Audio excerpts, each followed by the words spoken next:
Pleased to have you on the show here, Ralph, on a day where I think everyone was hoping to get a little bit more insight into economic conditions, the fight against inflation, and whether the Fed really has any real case here to remain on pause.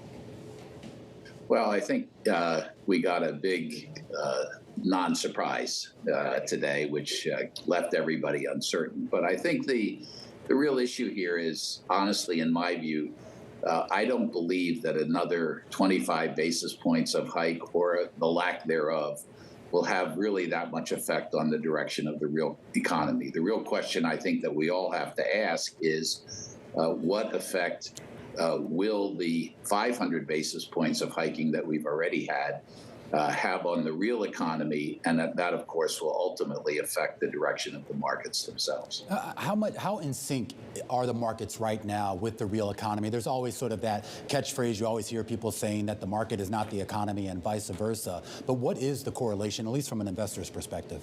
Well, the markets are discounting or expecting a soft landing. If you look at what's happened this year, we've had a very strong rally in equity markets. However, earnings are flat. So what that means is essentially all of the gains that we've had this year are coming from multiple expansion. And that's effectively anticipating that earnings will rebound later this year and early next year, which can only happen if we have a soft landing.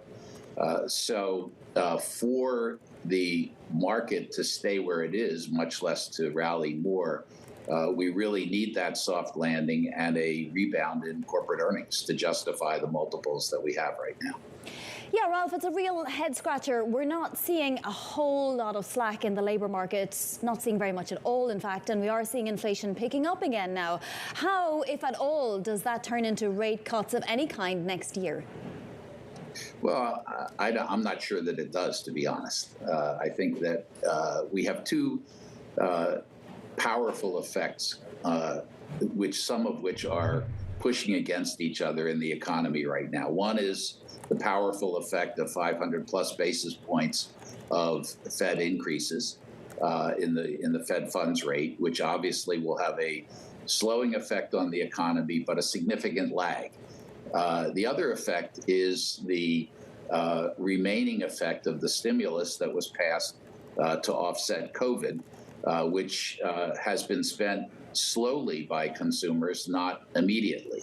So that has been mitigating somewhat what otherwise would have been a more powerful effect of the Fed rate increases. At some point, the stimulative effect of that stimulus package will run out. And I think there's some risk that when that happens, we'll see a more immediate and perhaps more significant effect from the Fed tightening. Ralph, what's your outlook for M&A activity and just capital markets activity in general? I'm thinking of the RMIPO, for example, which should take place this week, and also the idea that there might be still a little bit of problem in the banking industry. We're seeing the regionals sell off a bit today. Yeah, I think we're seeing green shoots and not immaterial green shoots in both the capital markets, the ARM offering, Instacart, et cetera. We're seeing some real meaningful IPOs coming back.